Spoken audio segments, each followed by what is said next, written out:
What's up, everybody? It's Young Cure with Day 6 of the Fallout 4 Countdown Retrospective. Less than a week to go, everybody, only 6 days to go.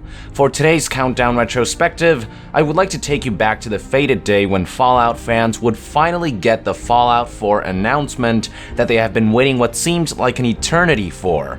It all began on June 2nd, 2015. On this date, Bethesda launched the website fallout.bethsoft.com, where the internet would find a countdown timer. I actually made a short news update about this at the time, and I'd like to show you that video so you can get an idea for what my train of thought was at the time. Check it out. Nuclear winter is coming, ladies and gentlemen. Bethesda has recently launched a new website, fallout.bethsoft.com, and if you go there, you'll be greeted by a countdown running down to tomorrow, June 3rd, 10 a.m. Eastern Standard Time or 7 a.m. Pacific. Now, for those doubting the validity of this website, thanks to stuff like the Survivor 2299, don't worry. Bethesda Game Studios' official Twitter provided a link to the website. I think it's safe to say that they will finally be announcing Fallout 4.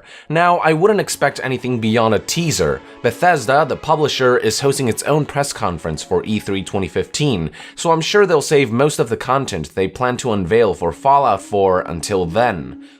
While it was pretty much a given that the timer was counting down to a Fallout 4 announcement for the following day, restless fans went beyond and began analyzing the website's source code. Here's what they found.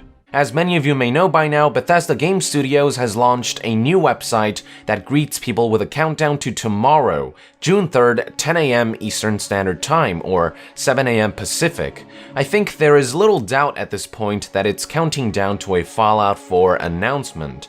Now, the countdown isn't all that can be found on the website. There is some more information that can be found by analyzing the website's source code. First of all, for those in doubt that this is a Fallout 4 announcement, check this out. Many people throughout the internet dug through the source code and managed to find direct confirmation. As you can see here, it says fallout4.com. Now, I've tried looking for this myself, but apparently this part of the source code has since been removed. If some of you guys can provide further confirmation for the validity of this screenshot, I would be grateful.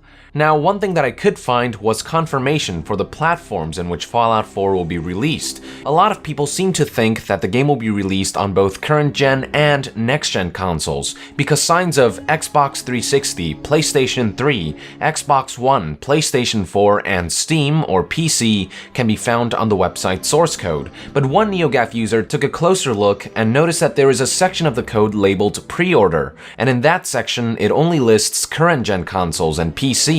And apparently the listing of previous gen consoles has more to do with signing up for a newsletter or something. So yes, folks, it seems as though the game will be exclusive to current gen consoles, which means the game will not be diminished in quality to accommodate for the dating technology of previous gen consoles. Moving on, I want to talk about bits from the source code that might reveal new information about the game itself, starting with this line of code that links to a file called institute.js. The word institute should be instantly familiar to fans of the series who've played Fallout 3 or New Vegas, or to anyone who's been following Fallout 4 rumors. But for those who don't know, the Institute is a mysterious organization within the Commonwealth, formerly known as Massachusetts Institute of Technology during the pre-Great War era. Yes, folks, the MIT. What was once a university and an important source of research has been repurposed into an elusive organization that produces advanced technology, among them being artificial intelligence and androids that can pass as humans. So it looks like the Institute will play a key role in Fallout 4, which means it's highly likely that at least one of the game's locations will be Massachusetts.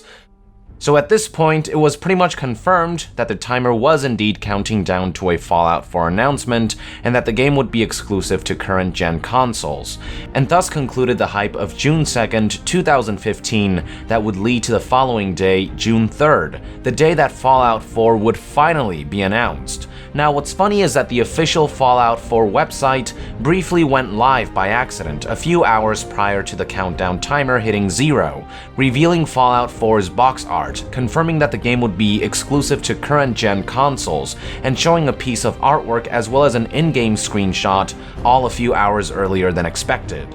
Not long after, on June 3rd at 10 a.m. Eastern Standard Time, the Fallout 4 website would officially launch and the first ever Fallout 4 trailer would finally be unveiled.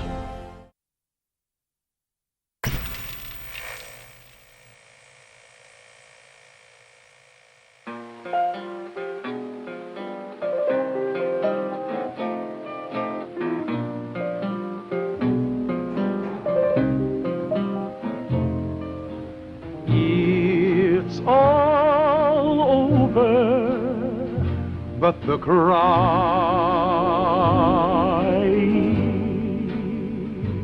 with the world poised on the brink of war, Vault-Tec is reporting a record number.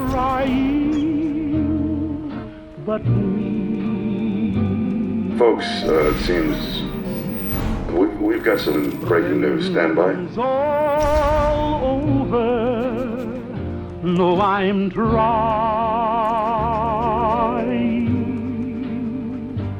to forget about how much I care for you. We seem to have lost contact with our affiliate stations. Stand by. We do have coming in confirmed reports of nuclear detonations. My God. Our soldiers were right. War never changes.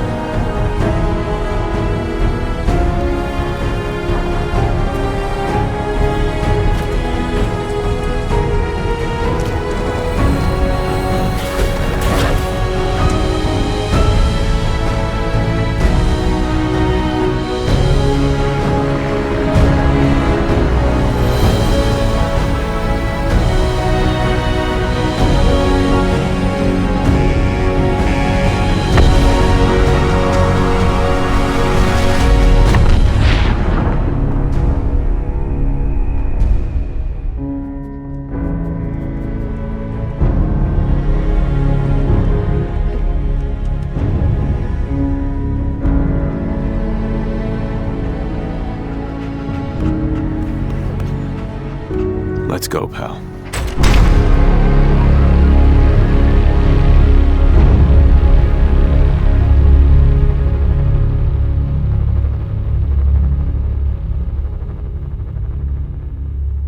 There were a lot of things in the trailer that surprised people, starting with the fact that there was so much gameplay footage in it.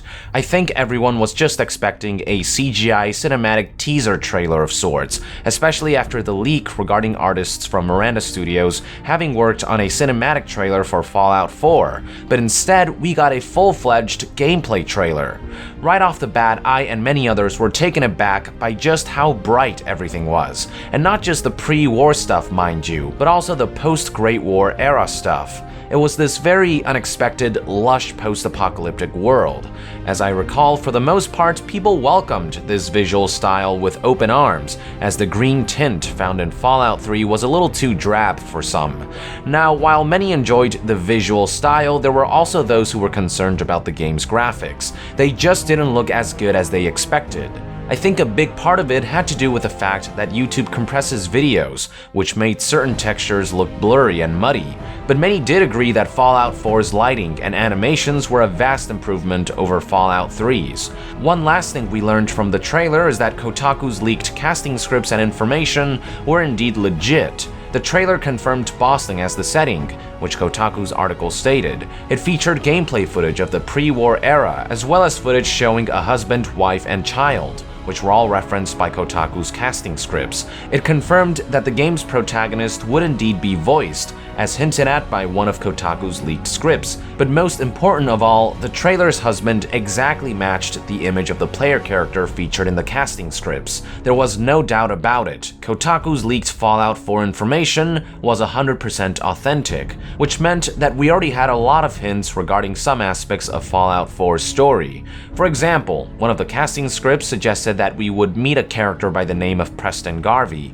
a member of a faction of mercenaries called the Commonwealth Minutemen. stuntmen, all of which turned out to be true, as we would learn down the line. Kotaku also provided some general details regarding characters like a DJ by the name of Travis Miles, as well as an engineer named Sturgis, the latter of whom is described as a cross between Buddy Holly and Vin Diesel. Finally, Kotaku revealed one key piece of information, the fact that the player character would wake up to an annihilated world from cryogenic sleep.